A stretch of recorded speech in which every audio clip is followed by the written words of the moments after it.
Halo semuanya, perkenalkan saya Carolina Seva de Henles dari kelompok B9 dengan NIM G0025070.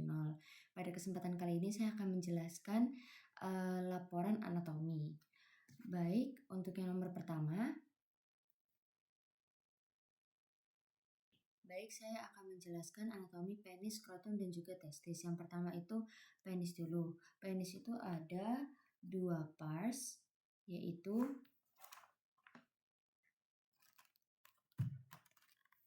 ada pars fixa dan juga yang pars libera penis gitu. Untuk yang pars fixa penis itu terdiri dari bulbus penis dan juga crus penis, dextra dan juga sinistra. Sedangkan untuk yang pars libera itu dibagi menjadi corpusculum spongiosum sama corpusculum yang cavernosum.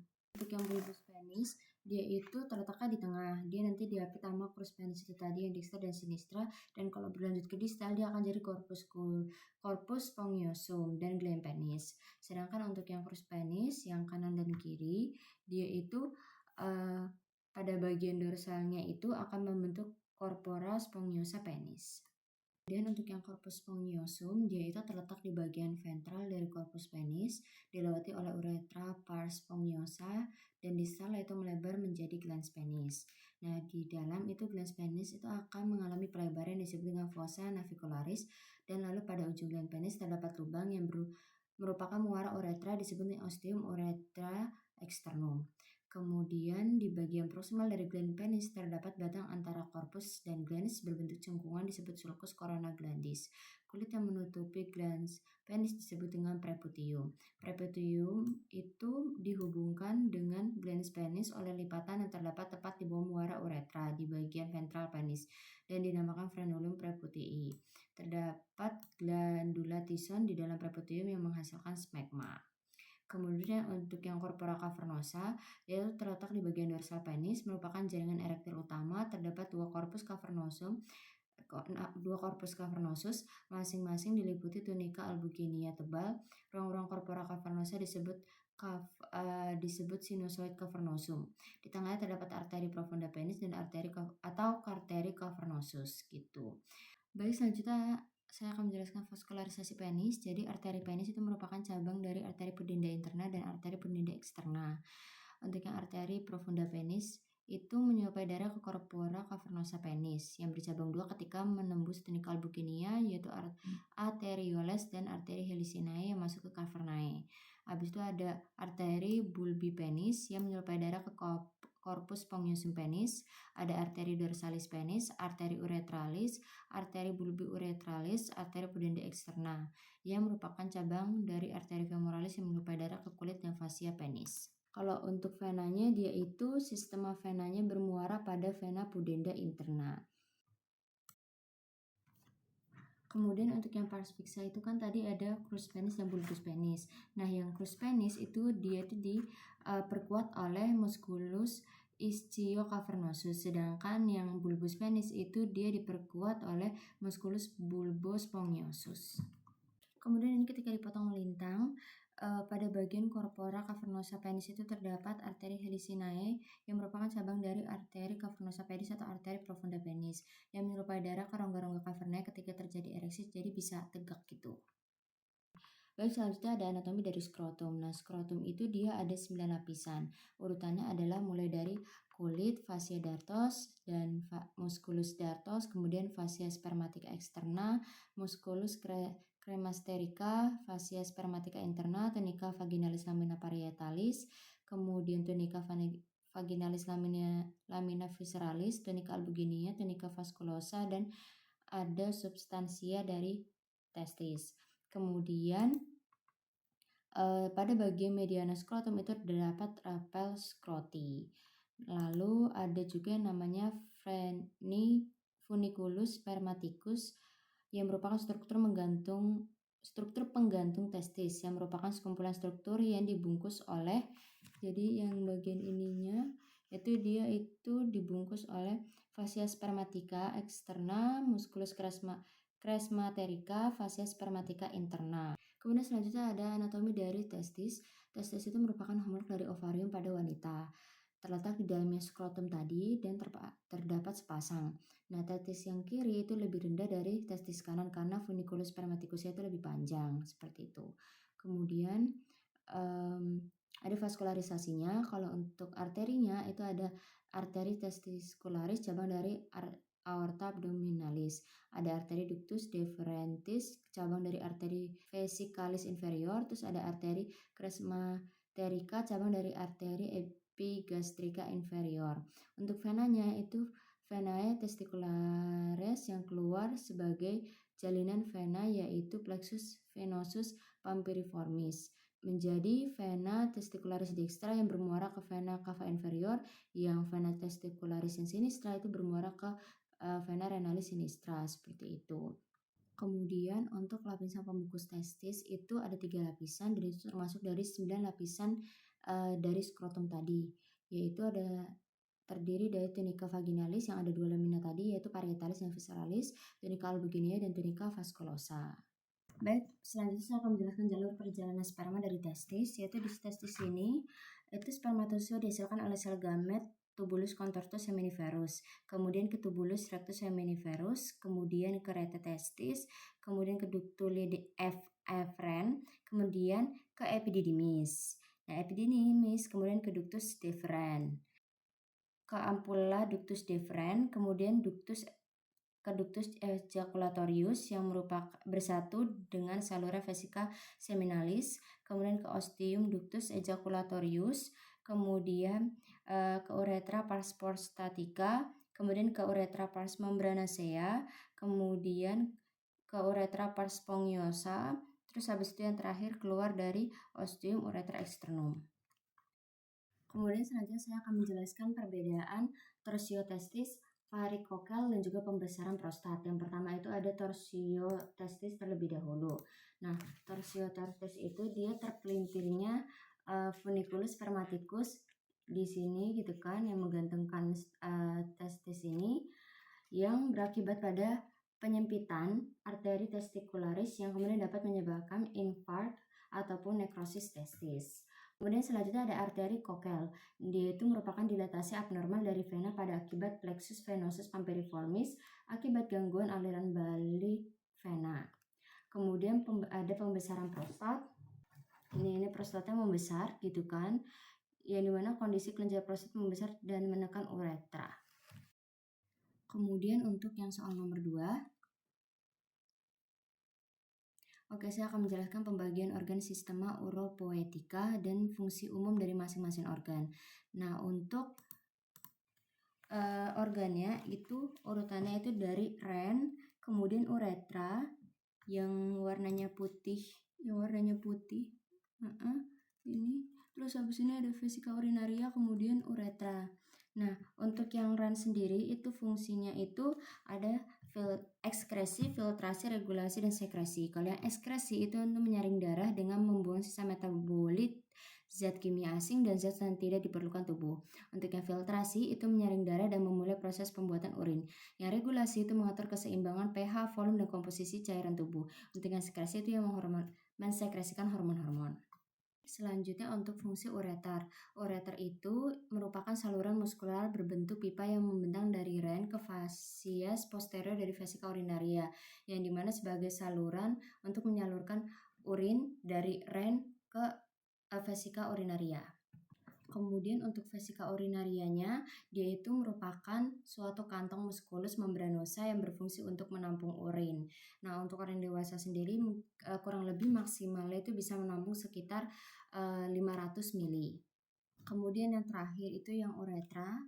Untuk yang laki-laki dan perempuan itu berbeda. Kalau laki-laki itu lebih panjang, sekitar 18-20 cm, sedangkan perempuan lebih pendek, yaitu sekitar 4-5 cm. Fungsinya adalah mengeluarkan urin dari vesika yang udah ditampung dari vesika urinaria keluar dari tubuh. Kemudian selanjutnya saya akan menjelaskan perjalanan aliran urin dari ren sampai keluar dari uretra. Yang pertama itu dari nefron dulu. Jadi unit terkecil dari ginjal itu kan nefron. Nah, nefron kemudian habis itu ke tubulus contorta proximal, ke tubulus descendens ansa Henle, kemudian ke medula membentuk lengkungan atau loop, kemudian ke tubulus ascendens ansa Henle, kemudian ke tubulus collectivus distalis, ke ductus collectivus, kemudian habis itu ke papilla renalis yang apex dari ramidalis renalis ini. Kemudian dia bahkan ke calyx minor, kemudian ke calyx mayor, kemudian ke pelvis renalis, kemudian baru ke ureter. Ureter, gitu. Habis itu ditampung dulu di vesica urinaria gitu kan. Kemudian kalau sudah waktunya untuk mengeluarkan, kemudian akan ada saraf-saraf yang akan memberikan instruksi ke otak gitu kan, kayak ini udah penuh nih gitu. Kemudian habis itu sarafnya itu akan balik lagi, kemudian habis itu bakal bikin kontraksinya musculus detrusor untuk kontraksi dan mengeluarkan urinnya kayak gitu. Kemudian habis itu urinnya bakal disalurin keluar melalui uretra seperti itu. Oke, kemudian selanjutnya nomor 3.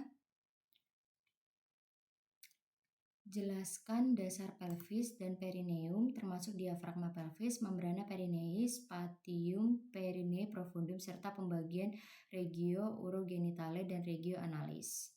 Baik, yang pertama itu pelvis dulu ya. Pelvis itu disusun oleh os sacrum, yang tengah ini os sacrum, kemudian os coxae sama os coccygeus yang ini.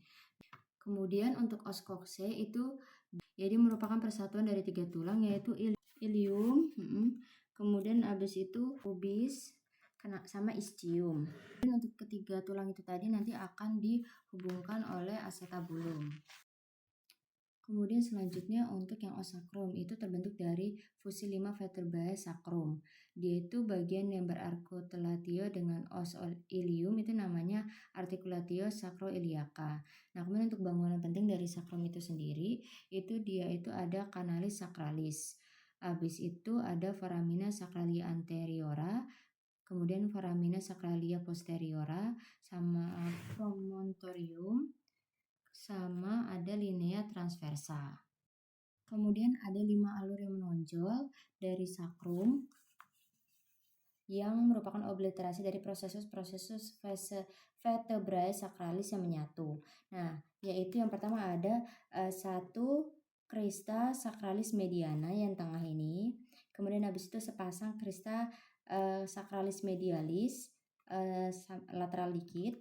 Kemudian habis itu yang paling lateral itu ada sepasang crista sacralis yang lateralis. Nah, yang crista sacralis yang mediana itu merupakan lanjutan dari prosesus venosus. Terus kalau yang crista sacralis medialis itu lanjutan dari prosesus art superior et inferior. Kemudian untuk yang crista sacralis lateralis itu merupakan lanjutan dari prosesus transversus. Kemudian untuk yang os coccygeus itu dia ada 4 tulang yang jadi kayak menyatu gitu. Kemudian saya akan menjelaskan diafragma pelvis. Itu bisa dilihat dari bawah dan atas. Kalau misalkan dari atas itu ada musculus pubococcygeus yang merupakan part dari levator ani. Kemudian ada tendinous art itu juga bagian dari levator ani. Kemudian ada musculus iliococcygeus itu juga bagian dari levator ani. Juga ada musculus ischiococcygeus. Kemudian kalau yang dari bawahnya itu ada musculus pubococcygeus, musculus obturator internus, musculus puborectalis, musculus piriformis, kemudian ada musculus iliococcygeus. Kemudian selanjutnya saya akan menjelaskan membrana perineae dan spatium perineae profundum. Untuk yang membrana perineae itu merupakan fasia tebal berbentuk segitiga yang melekat pada kerangka tulang arcus pubicus, terletak horizontal ke arah anterior yang terdapat celah kecil di antara membrana dan ligamen pubicum inferius. Nah, di atasnya itu berhubungan dengan ruangan tipis disebut dengan spatium perineae profundum dan terdapat lembaran otot rangkai berfungsi sebagai sphincter terutama untuk uretra dan sebagai stabilator tepi posterior membrana perineae. Maksudnya membrana perineae. Kemudian untuk yang spatium perineae profundum ini bisa dilihat gambarnya antara yang wanita dan juga yang pria. Itu musculus yang berada di dalamnya ada musculus sphincter uretra externum, musculus transversus perineae profundus, terus musculus kompresor uretra yang hanya ada pada wanita, musculus sphincter uretrovaginalis yang hanya ada pada wanita juga. Baik, selanjutnya saya akan menjelaskan pembagian regio urogenitale dan regio analis. Ini bisa ada kayak garis bayangan gitu kan, bentukannya nanti kayak belah ketupat gitu kan, belah ketupat, set set set set, terus nanti yang bagian memujur melintangnya itu nanti dibikin garis juga gitu kan, bikin melintang gini. Kemudian nanti itu baru yang akan membagi antara regio yang atas ini nanti regio urogenitalis, yang bawah itu nanti regio analis, seperti itu. Kemudian selanjutnya saya akan menjelaskan perbedaan pelvis pria dan wanita, bidang Hodge dan episiotomi. Pertama itu perbedaan pelvis pria dan wanita. Itu kalau yang wanita, untuk yang aditus pelvisnya, wanita itu bulat, pria itu seperti jantung. Kalau exitus pelvis, wanita itu luas, pria sempit. Kalau untuk osakrumnya, wanita itu pendek, luas, kurang melengkung. Kalau pria itu panjang, sempit, melengkung ke depan. Kemudian untuk os coccygeus, wanita itu lentur, kalau yang pria itu kuat. Untuk yang os ilium, itu wanita miring ke lateral, kalau lateral itu lebih tegak. Kalau yang cavitas pelvicus, wanita itu dangkal dan luas, kalau laki-laki itu dalam dan sempit. Untuk tulang pelvisnya, wanita itu tipis tidak kuat, kalau pria itu tebal dan kuat. Untuk arcus pubisnya, wanita itu membulat, laki-laki itu sempit. Untuk foramen obturatumnya, wanita itu triangular kecil, pria itu triangular lebar. Untuk acetabulumnya, wanita itu kecil, pria itu luas. Incisura ischiadicanya, wanita itu luas dan dangkal, pria itu sempit dan dalam. Lalu untuk spina ischiadicanya, wanita itu tidak menonjol, kalau laki-laki pria itu menonjol. Selanjutnya saya akan menjelaskan bidang Hodge. Bidang Hodge sendiri itu dibagi menjadi 4. Bidang Hodge pertama itu ditarik setinggi aditus pelvis. Bidang Hodge kedua yang ditarik melalui tepi bawah simfisis osis pubis dan sejajar dengan bidang Hodge 1. Bidang Hodge 3 yang ditarik setinggi spina ischiadica dan sejajar dengan bidang Hodge 1 dan 2. Bidang Hodge yang keempat, bidang Hodge 4 yang ditarik setinggi os coccygeus dan sejajar dengan bidang Hodge 1, 2, dan 3. Kemudian yang terakhir itu ada episiotomi. Selama melahirkan, perineum kan akan merenggang dan itu bisa robek. Nah, untuk mencegah rupturnya musculus sphincter ani itu dilakukan episiotomi. Nah, jadi kayak dirobek itu. Yang dimana ada 2 tipe episiotomi, yaitu episiotomi median, yang dimana dia artinya dipotongnya udah di tengah gitu kan. Sama ada mediolateral, jadi ke tengah terus habis itu ke lateral gitu. Nah, pada episiotomi median sayatnya dimulai dari tengah komisura posterior lurus ke bawah tapi tidak sampai mengenai serabut sphincter anis. Sedangkan mediolateral itu sayatannya dimulai 45 derajat dari midline kemudian habis itu baru ke lateral gitu. Sekian hasil presentasi saya mohon maaf jika ada banyak kesalahan. Terima kasih.